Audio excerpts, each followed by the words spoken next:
पूरे देश में आरक्षण मिलता है और सामान्य वर्ग को, जो आर्थिक रूप से कमजोर वर्गों को 10% मिलता है।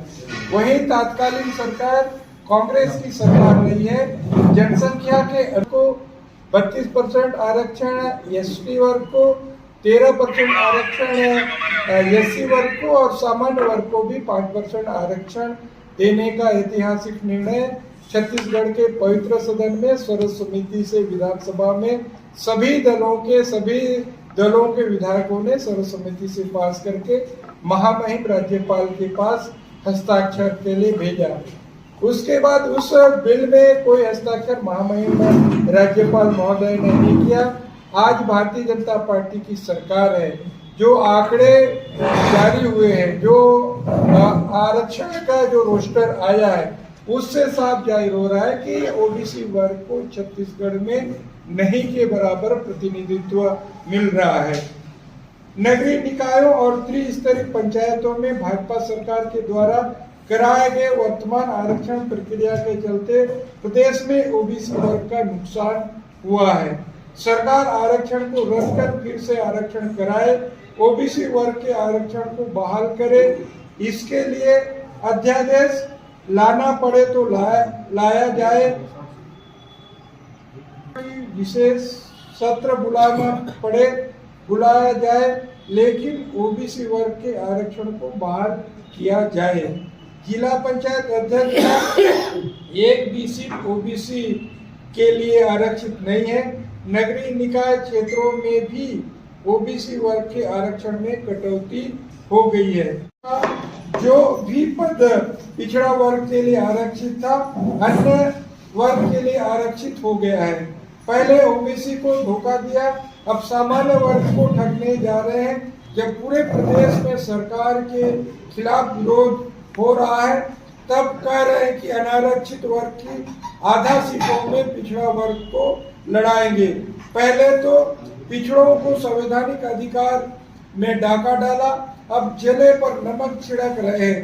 अनारक्षित सीटों में तो सामान्य एससी, एसटी, ओबीसी कोई भी लड़ सकता है और जहां पर जैसी परिस्थितियां होती है, लोग लड़ते भी हैं। इसमें भाजपा का एहसान क्या कर रही है?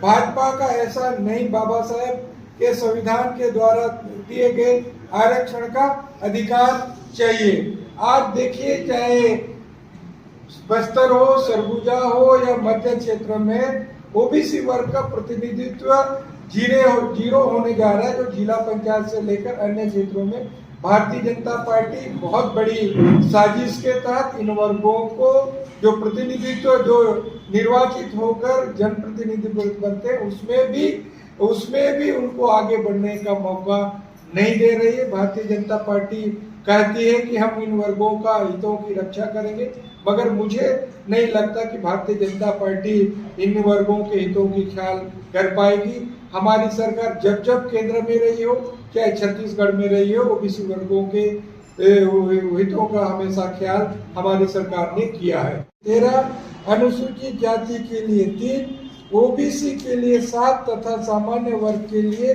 4 जिला पंचायतें सीटें आरक्षित थी। भाजपा सरकार ने षड्यंत्र पूर्वक इसमें कटौती किया। अब जिलों की संख्या 33 हो गई है, लेकिन ओबीसी का आरक्षण 7 से घटकर 0 हो गया है।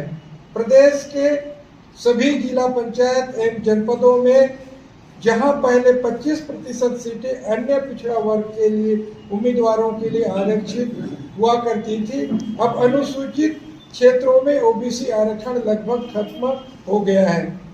जब कोई विधानसभा में कानून बनता है, सर्वसम्मति से फाइनल दस्तखत महामहिम राज्यपाल का होता है, उसके बाद कानून का रूप ले लेता है। हमने कई बार, हमारे मंत्रिमंडल के सदस्य भी, समाज प्रमुख भी, ओबीसी वर्ग के लोग भी लगातार महामहिम राज्यपाल से निवेदन करते रहे कि इस बिल को दस्तखत किया जाए। ना दस्तखत किए, ना उस ओबीसी आरक्षण विधेयक था, उस विधेयक को सरकार को, विधानसभा को वापस नहीं किए। अगर विधानसभा को वापस करते तो फिर से सरकार विधानसभा महामहिम राज्यपाल के पास भेजती अगर दोबारा कोई विधेयक राज्यपाल के पास जाता है तो कानून में प्रावधान है कि उस विधेयक को मजबूर होकर भी राज्यपाल दस्तखत करता, मगर उस विधेयक को राजभवन ने अभी तक लटका के रखा है।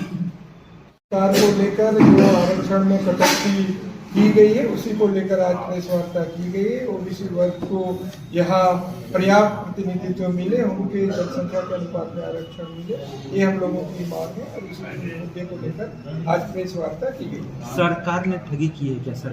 सरकार ने छत्तीसगढ़ में भारतीय जनता पार्टी सरकार ने ठगी की है, जो डबल इंजन की सरकार है, जो कहती है कि हम इन वर्गों का ख्याल करेंगे, जबकि हमारी सरकार ने 27% ओबीसी वर्गों को आरक्षण देने का प्रावधान किया था और उसके साथ साथ केंद्र में भी जब जब हमारी सरकार रही पूरे देश भर में ओबीसी वर्ग को 27% आरक्षण मिल रहा है।